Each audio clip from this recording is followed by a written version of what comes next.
Tim favorit juara dunia tanpa Neymar akhirnya berujung imbang. Ya, Brazil skor satu sama dengan Maroko. Skor simple imbang, tapi kalau dilihat dari datanya, ini jauh lebih rumit. Selamat datang di Bal Ngopi, sebuah konten sepak bola berita yang berbahasa Jawa campur Indonesia. Sebelum kita mulai, jangan lupa ngopi dulu. Ya, selamat datang teman-teman semuanya. Absen dulu aja di kolom komentar dari mana saja boleh. Absen profesi, terus dari mana boleh silahkan di kolom komentar ya. Langsung aja kita bahas di babak pertama. Emang pertandingan Brazil melawan Maroko ini cukup impresif dari segi Maroko ya. Yang mengawali 30 menit pertama ini dengan 12 tembakan berbanding Brazil yang hanya 6 tembakan saja. Ini ada apa dengan Brazil ya? Tanpa Neymar kali ya. Begitu. Ini sangat apa ya? Jadi ibaratkan petinju gitu. Ini Maroko udah ngasih jab-jab keras, uppercut semuanya dan Brazil cuma bisa menangkis aja gitu. Karena emang terbukti dari 12 tembakan dan 6 tembakan yang dihasilkan oleh Brazil gitu. Dan menariknya ini, gol tercipta oleh pemain PSV Eindhoven, Ismail Saibari pada menit ke-21. Akhirnya gila sih emang 30 menit pertama sih kalau lihat Maroko sih gila sih memang dan sangat mendominasi dari segi penguasaan bolanya juga sampai keteteran gitu dari Brazil itu sempat imbang dan fakta menariknya ini adalah pertandingan yang mempertaruhkan ranking top 10 dunia. Ya, Brazil ranking 6 dan Maroko ranking 7 dunia. Wah, gokil. Ibaratkan nih kita lagi nonton pertandingan di grup C langsung disuguhkan dengan film yang memang mempertaruhkan sang aktor utama di pertandingan grup C ini.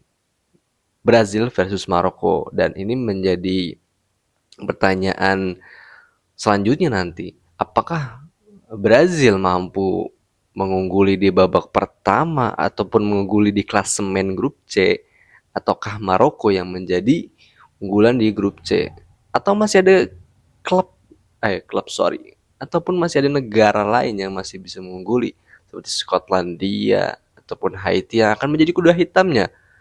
Nanti kita akan lihat di pertandingan-pertandingan selanjutnya. Fakta menariknya kedua adalah Brazil melawan Maroko itu terakhir di Piala Dunia tahun 1998. Akhirnya setelah sekian berapa puluh tahun, 28 tahun dipertemukan lagi Brazil melawan Maroko yang walaupun pertandingan di 1998 itu yang menang itu Brazil gitu bro. Ya walaupun memang kita lihat kekuatan Brazil, kekuatan Maroko. Nek didelok saka data statistik iki ora imbang sebenarnya lo ya. Brazil gue emang lagi posisinya turun gitu kan. Dan Maroko emang lagi naik secara performa, stabilitas tim, pemain, komposisi. Brazil apakah stabilitasnya oke? Oke, kalau dilihat dari pemain-pemain bintangnya seperti banyak Marquinhos di belakang Gabriel Magalhaes, kemudian siapa ada Ibanez, ada Igor Thiago, pemain Brentford yang menjadi ujung tombak juga di Premier League untuk klubnya. Terus ada siapa lagi banyak Bruno Guimaraes yang menjadi playmaker di pertandingan kali ini dan juga di klubnya emang ini cukup berat sih buat pemain Casemiro yang emang kemarin underperform dan diganti di babak pertama. Sorry, diganti di paruh waktu gitu. Yang mana dia hanya bermain 45 menit karena dia sudah mendapatkan kartu kuning ya kan. Ini masalah kedisiplinan lagi. Lagi-lagi Casemiro hanya memegang 18 sentuhan ataupun 18 passing umpan akurat, sorry. Bukan 18 sentuhan, 18 sentuhan sama aja kayak nggak megang bola ya. 18 passing akurat gitu. Umpan, bukan passing. Umpan, passing beda ya sama umpan. Oke. Dan ini menjadi pertanyaan di Casemiro kenapa underperform gitu sebagai nomor 6 gitu kan yang dibutuhkan di tim Brazil ini untuk bisa melanjut ke babak-babak selanjutnya.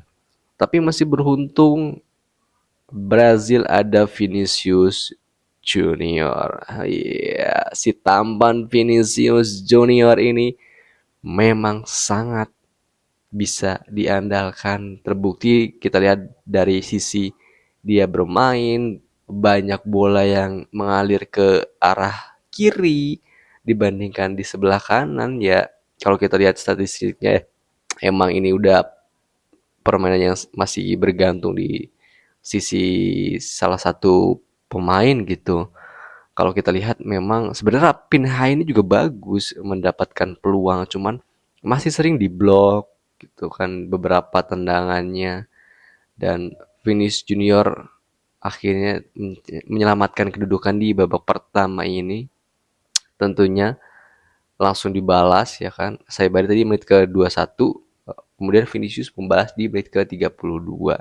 Ini menjadi apa ya, angin segar gitu buat klub, buat negara Brazil untuk tetap bisa bertahan gitu, untuk tetap bisa mengimbangi meskipun kayaknya ya ini Brazil banyak grogi untuk pertandingan pertama ini melawan Maroko. Jadi kelihatan underperform seperti Gabriel Magalhaes yang itu apa namanya umpan dari Brahim Diaz ke Ismail Sabari menjadi berbuah gol itu kan tadinya kan udah bener nih posisi Gabriel Magalhaes di belakang apa namanya Ismail Sabari di mana dia udah menutup gitu ruang geraknya, cuman memang kalah di kecepatan gitu oleh Ismail Sabari. Dan ya itu menjadi bisa dibilang kurangnya chemistry di area pertahanan Brazil juga kalau menurutku loh ya. Kalau lihat dari sisi Maroko, dari data yang aku lihat memang ini pemainnya ratingnya nih di 7,5 ke atas semua rata-rata, bahkan kiper pun loh, si Bono, kiper Maroko ini performer 7,5 ke atas gitu kalau lihat dari data yang aku ambil gitu dari Footmob. Dan memang kita tidak boleh mendiskreditkan Brazil ya. Kita harus optimis Brazil dengan Neymar, Vinicius Junior dan juga teman-temannya itu bisa untuk perform lebih baik lagi daripada pertandingan yang pertama kemarin, karena memang kita lihat ini bukan Brazil nih, kalau kita lihat belum Brazil banget gitu. Nah, kita lanjut untuk babak kedua, ini berbalik sih. Dari babak kedua memang Brazil sudah mulai memperbaiki pertandingannya dari terbuktinya sang pelatih Carlo Ancelotti mengganti Casemiro di babak kedua karena kartu kuning dan juga mengganti Ibanez dan Danilo masuk. Ini bukti sebuah kedisiplinan di mana pertandingan pertama ya masa iya baru babak pertama udah mendapatkan kartu kuning, baru 45 menit bermain mendapat kartu kuning gitu ya kan. Buktinya, dan ini emang menandakan underperform dari Casemiro juga gitu. Ya memang usia udah 34 tahun kalau kita lihat. Emang usia nggak bohong. Tapi kan di era pertandingan modern sekarang, Ini tuh piye yo istilahnya, semakin umur semakin tua semakin apa yo, diglorifikasi gitu kan. Contohnya apa? Contohnya misalnya Ronaldo umure 41, fisike 27 tahun. Iki terlalu diglorifikasi di dalam sebuah industri sepak bola ataupun permainan sepak bola. Itu kan tidak imbang gitu antara fisik 27 tahun, apakah ini fisik rata-rata manusia umur 27 tahun atau emang fisik umur atlet di umur 27 tahun, kan menjadi pertanyaan gitu ya kan. Kalau fisik atlet yang di usia umur 27 tahun nggak mungkin dong kebanyakan miss kontrol bola, nggak mungkin banyak apa ya, akselerasi yang tertunda sehingga tidak mendapatkan bola terobosan gitu. Padahal terobosan udah oke, udah aman, tapi nggak kekejar misalkan, itu kan emang fisik sudah menurun gitu. Cuman masih dibutuhkan untuk industri hiburan sepak bola ini gitu. Di industri bisnisnya tersendiri masih dibutuhkan dari Ronaldo dan juga Messi. Begitu teman-teman semuanya. Nah, sing babak babak terakhir iki sing paling mengerikan dah. Di mana Brazil iso wae kalah sih. Nek ora diselamatkan kalau double save seorang Alisson. Ya, yang babak terakhir injury time, Alisson sempat double save sing manawi menjadi kunci keseimbangan pertandingan Brazil versus Maroko. Emang Brazil kita lihat penguasaan bola tipis karo Maroko ya kan, tapi nek didelok expected goal deh ya kan. Maroko unggul jauh 1,28, sedangkan Brazil expected goal 0,86. Emang nek didelok ya kan, Maroko kok gede banget ya expected goal 1,28. Berarti artinya kan setiap dia bermain itu harusnya peluang untuk mencetak golnya antara satu dan 2 gol. Begitu ya kan. Tapi banyak peluang dari Maroko atau peluang-peluang emas Maroko itu terlewatkan juga. Banyak yang tidak berbuah gol sehingga expected goalnya memang menjadi lebih besar gitu karena peluang yang juga dihadirkannya lebih banyak gitu. Cuma tidak bisa berbuah konversi menjadi gol. Sedangkan dari sisi Brazil ini itu bisa mengefisiensikan gitu. Mengefisiensikan di mana beberapa peluangnya harus berbuah gol. Efisiensi pemain di mana pemain-pemainnya walaupun underperform gitu, tapi harus bisa efisien mencetak gol. Itu adalah highlight pertandingan Brasil versus Maroko Yonda. Sekali lagi, ini episode pertama Bal Ngopi, di mana analisis pertandingan berita dan sepak bola itu menggunakan bahasa Jawa dan Indonesia. Sorry mungkin panggilannya masih kecampur antara teman-teman atau enggak gitu kan. Tapi sebenarnya podo wae sih. Tapi oke lah, ben konsisten kita panggil KPK sobat nda. Nda teman-teman nda, pokoknya nda KB lah.